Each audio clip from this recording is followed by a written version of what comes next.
Queridos amigos, empezamos esta enseñanza sobre una iglesia renovada. Es decir, ¿cómo renovar la iglesia?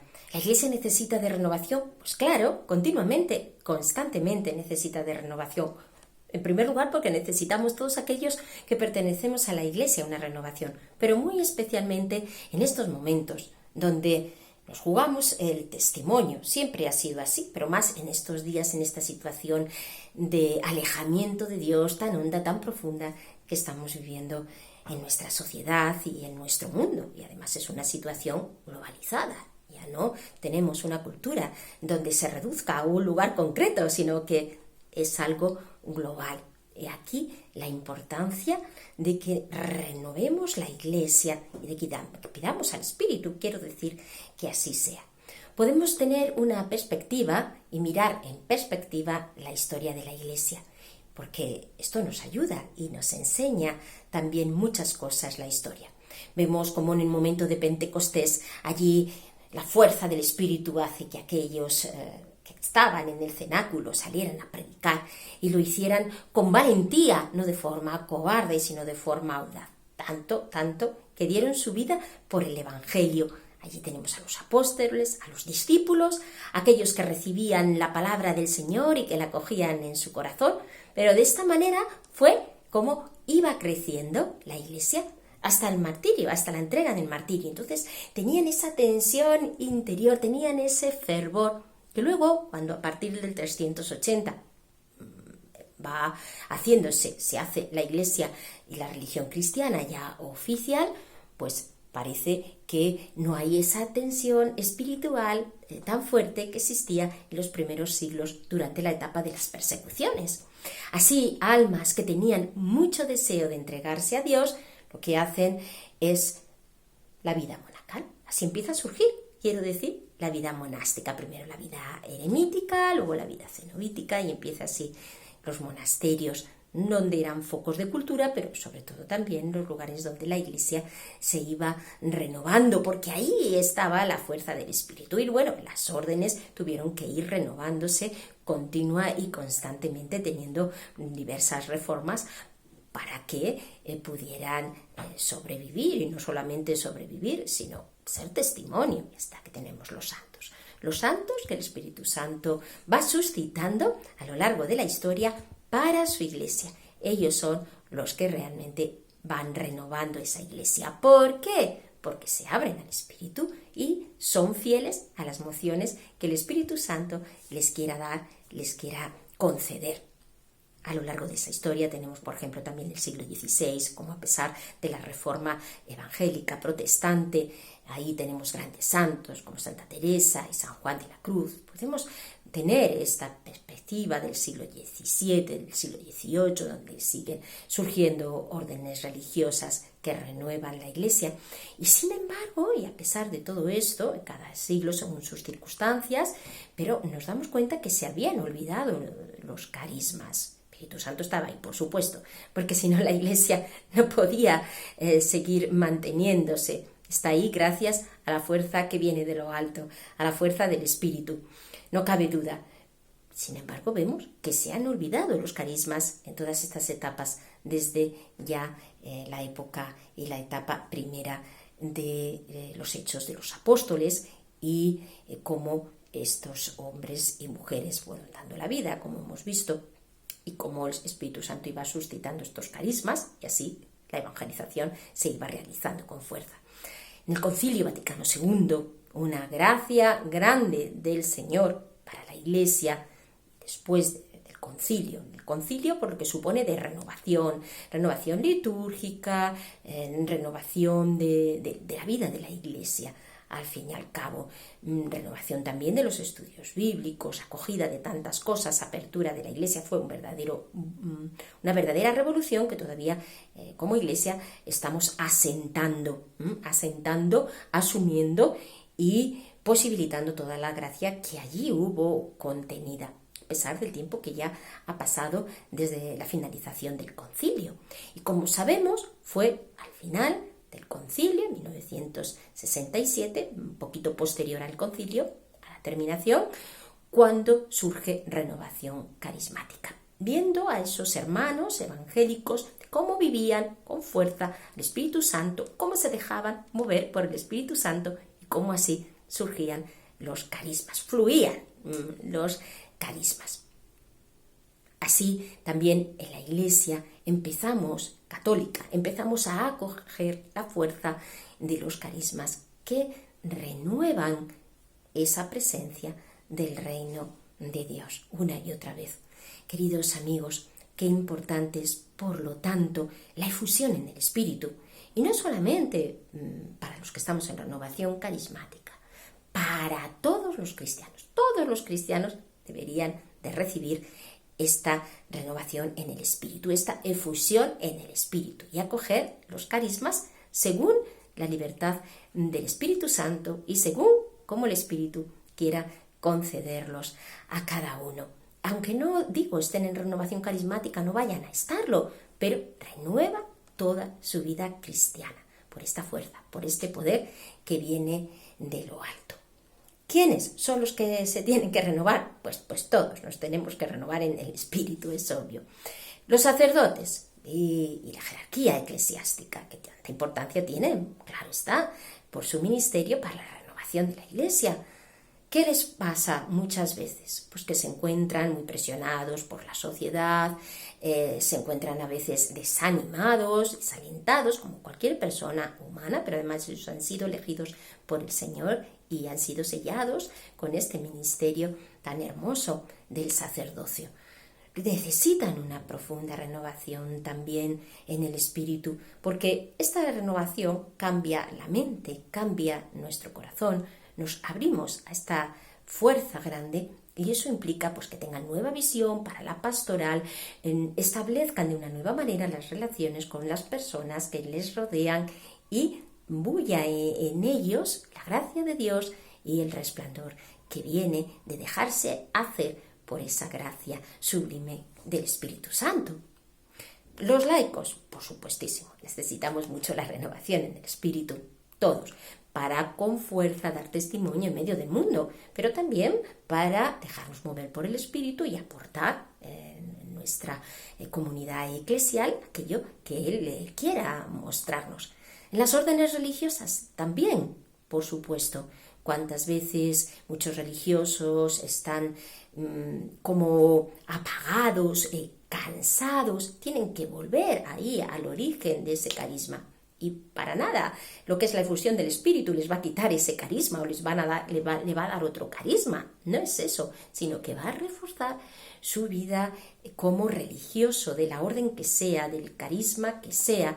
Eso lo va a suscitar, porque la fuerza que viene de la efusión lo que hace es suscitar desde el origen lo que el Señor quiere comunicarnos y quiere darnos y quiere de nosotros. De esto se trata, o sea, que el Espíritu Santo renueve a la Iglesia desde su estructura. Y renovación carismática lo que hace es expresar esta belleza para que vaya quedando impregnada toda la estructura eclesial y así haya una renovación desde lo más hondo, desde lo profundo. ¿Cuáles son los aspectos que podríamos señalar y que están necesitados de esta renovación? A mí se me ocurrían algunos que creo que nos pueden ayudar. Primero, se necesita una renovación de la experiencia de Dios, es decir, de la relación con nuestro Señor. O sea, que se necesita una renovación de la oración, que es cuando establecemos este diálogo con nuestro Señor. ¿Y cómo se da esta renovación cuando se ha recibido la efusión en el Espíritu? Por la alabanza, porque esta forma o expresión de la oración tan grande y hermosa como es, y bella como es, ¿qué es lo que produce? Que abramos las puertas de nuestro ser y que sea el Espíritu Santo el que ore en nosotros. Y es la alabanza la que renueva el resto de las formas o de las expresiones de oración. Si nosotros nos ponemos a meditar con la fuerza del Espíritu Santo, con esta conciencia, todo cristiano se pone a orar con la fuerza del Espíritu, pero que tenga conciencia de ello, y que le dé esa experiencia, la efusión, pues hace que nuestra forma de meditar ya no sea la misma y que nos lleve a una contemplación ¿Por qué? Porque en el origen, digo, está este motor del Espíritu Santo que lo hace todo nuevo, lo renueva todo y que lo hace todo nuevo, haciendo presente el reino de Dios de nuestro Señor Jesús, que ha venido a hacer nuevas, recordemos, todas las cosas. Luego, muy importante, ¿dónde vamos hoy en día, hermanos, si no tenemos una experiencia profunda del misterio? Si no somos místicos en este sentido, es decir, de unión con el misterio de Dios. No podemos sino tener una vida cristiana de cumplimiento. Una vida cristiana de cumplimiento, pues no vamos, desde luego, a ninguna parte, ni vamos a ser testimonio de nada. Necesitamos esta efusión para dar ese testimonio, para que sea desde el Espíritu, no desde mi yo, no desde mis fuerzas, sino dejándonos llevar por esta unción. En segundo lugar, se necesita también una renovación en las celebraciones de la Iglesia. Qué hermoso que una persona entre a una celebración y diga, he encontrado a Dios en esa celebración, porque es que allí había una alegría, había un gozo, había algo tan especial, y entienden que ahí está Dios y que Dios tiene que existir, que nuestras celebraciones tengan esta índole evangelizadora porque esa persona está viendo realmente ahí al Señor y ha quedado prendada del Señor, porque lo ha manifestado a aquellas personas que estaban viviendo en comunidad la Eucaristía. Por ejemplo, podemos señalar que los sacramentos deberían de estar en esta línea de evangelización y no de una pastoral de conservación, sino también en esta línea de evangelización y que sean también esta manifestación de la fuerza del Espíritu que está en nosotros y que brilla también para los demás. Y esto es realmente posible, porque para Dios nada es imposible, porque Dios lo quiere hacer posible en nuestro aquí y en nuestro ahora. Luego, esta renovación de las celebraciones también conlleva una renovación de la pastoral, que sea una pastoral de evangelización, o sea, que parroquias o renovación, nosotros mismos como grupos, que no seamos esos grupos estufa, que estamos en nuestra zona de confort. Ya sé que esto lo hemos oído muchas veces, pero tenemos que pedir mucho la gracia al Señor para que vayamos haciendo que nuevos grupos sean posibles dentro de renovación y que también vaya siendo impregnada, ya digo, la estructura de la Iglesia. Porque en todos estos sentidos, en uno y en otro, nos pide nuestro Señor caminar. Luego una renovación pastoral, que haya seminarios en las parroquias, que haya seminarios también, no solo en las parroquias, sino en los colegios, en los colegios católicos, que a veces están adoleciendo en tantas ocasiones de esta fuerza del Espíritu, para los profesores católicos que no comulgan, que están trabajando en colegios católicos y que no comulgan muchas veces con ese ideario y que no tienen una vida en el Señor. Bueno, pues así también nos va en este aspecto, que no solamente no somos testimonio, sino que también lo que somos es antitestimonio y escandalizamos las conciencias y confundimos también. Necesitamos esta fuerza del Espíritu Santo a este nivel pastoral. A nivel teológico, pues de verdad se está haciendo un tratamiento desde el Espíritu Santo de lo que es toda la revelación desde la perspectiva del Espíritu. Se ha hecho mucho y está fenomenal a nivel cristocéntrico, por supuesto, pero se ha hecho a este nivel del Espíritu y que tenga estas características. ¿Y por qué? Pues porque es lo que hoy el Señor quiere, porque estamos en el tiempo del Espíritu. Y si estamos en el tiempo del Espíritu, tenemos que prestar atención hacia donde el Espíritu nos va llevando, cómo quiere expresar pues este maravilloso misterio de Cristo Jesús, Señor nuestro, desde la revelación, pero expresado desde aquí, desde esta visión del Espíritu.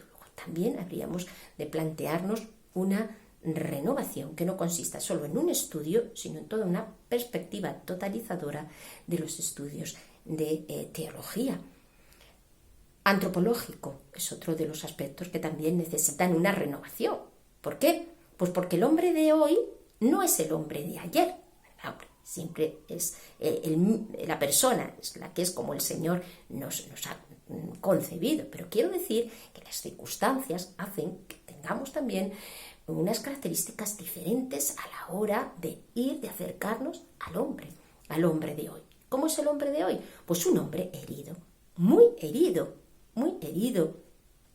Esas heridas cada vez son más hondas y profundas, y claro que un psicólogo nos puede ayudar en muchos aspectos, pero ayudar a nuestra psiquis, y habrá que tener esa parte humana muy, muy presente para no caer en una especie de espiritualismo. Pero sí que en el fondo es el espíritu el que pone en marcha todo el ser humano. Luego tendremos que entender esas heridas del hombre de hoy y desde la renovación en el espíritu, porque es la fuerza del espíritu el que solo puede sanar esas heridas interiores, me refiero, para que pueda restaurar a todo el hombre en su totalidad, no solo un aspecto, para entender al hombre de hoy, para acoger al hombre de hoy, hermanos. Y todo esto, desde luego, también desde una nueva profundización en la palabra, que nos lleva a una continua renovación de lo que el Espíritu Santo quiere para nosotros. La palabra como sustento y base de la vida espiritual, como hemos visto en otras ocasiones. Luego, hermanos, esto tiene una serie de consecuencias. No cabe duda de qué consecuencias son esas. Pues una energía que brota de las comunidades, que es la fuerza del Espíritu Santo, energía en cuanto a que se ve el vigor y la fuerza del Espíritu. Unas comunidades que brillen por su alegría. Pues mirad cómo se aman, pero mira, es que son felices viviendo al Señor, es que son felices. Lo estamos viendo, es el hombre de hoy que está ahí envuelto en esa vorágine del mal, pero es que ahí es donde realmente está la felicidad, porque esta felicidad que están aportando estas personas, pues es algo muy especial en relación a la felicidad que nos da el mundo. Es decir, ser un verdadero testimonio de alegría, de fortaleza, de esperanza. Pues tan desesperanzado, más de lo que parece, está el hombre de hoy, que dice no estarlo, que dice no necesitar de nadie y no necesitar de salvación, pero luego está destruido, como sabemos, en lo más hondo de la persona. Claro, debido a toda esta forma que está teniendo el maligno de engullir al hombre hasta su último sentido, para que no pueda ni siquiera tener la mínima referencia de Dios. Pero esto no lo va a conseguir, claro está, porque recordemos que la victoria es de nuestro Señor, no nos va a succionar, no puede succionar a Dios, pero sí es también una lucha frente al maligno, y de ello hemos de ser conscientes de la gravedad de la situación y de esta lucha que debe de establecer la Iglesia. Luego, como Iglesia, debe de revestirse también de los carismas. No puede ir a esta lucha sin las armas que le da el Espíritu. Y entre otras son, desde luego, los carismas que vienen a renovar también muchos de estos aspectos que he dicho. El don de lenguas, pues viene a renovar la oración, porque al abrirnos a este carisma se abre también nuestro ser, nuestro corazón, y podemos recibir sin ataduras o sin tantas ataduras al Espíritu Santo. Igual el don de profecía, pues falta tantas veces una predicación profética, una predicación ungida, una predicación que llegue al corazón de las personas y que produzcan verdaderas conversiones. Esto también está adoleciendo mucho la Iglesia, porque no se abre a este carisma, por ejemplo, de profecía o de palabra de sabiduría, que estos carismas acompañen a la predicación, como puede ser las visiones o a la oración, como son la palabra de conocimiento, a la oración de intercesión. Así, hermanos, todos estos aspectos que hemos venido viendo a lo largo de estas enseñanzas culminan precisamente en este objetivo que tiene el Espíritu Santo para con renovación carismática. Que renovemos la Iglesia, Y esto se está produciendo, hermanos, y se va a seguir produciendo. Pero esperemos ser más testigos para que se haga con mayor hondura y con mayor rapidez. Porque el mundo muere y nosotros no podemos quedarnos impasibles en una mediocridad, en un color grisáceo, sino brillemos en blanco, permitidme la expresión, para que es, como ya sabéis, el blanco pues es el conjunto de todos los colores, para que brille así el reino de Dios. Y termino con estas palabras de San Pablo a los Corintios, de 2 de Corintios 3, a partir del capítulo 3, del versículo 17. Voy a leer. Porque el Señor es el Espíritu, y donde está el Espíritu del Señor hay libertad. Por nuestra parte, con la cara descubierta, reflejando como en un espejo la gloria del Señor, nos vamos transformando en esa misma imagen cada vez más gloriosa, como corresponde a la acción del Espíritu del Señor. Preciosas palabras las que nos dice el apóstol, porque es el Espíritu, y donde está el Espíritu del Señor hay libertad. Y entonces, donde está el Espíritu, y solo donde está el Espíritu, podemos reflejar la gloria de Dios como en un espejo. Pues hermanos, que nuestra amada renovación y nuestra amada Iglesia refleje siempre esta gloria de Dios.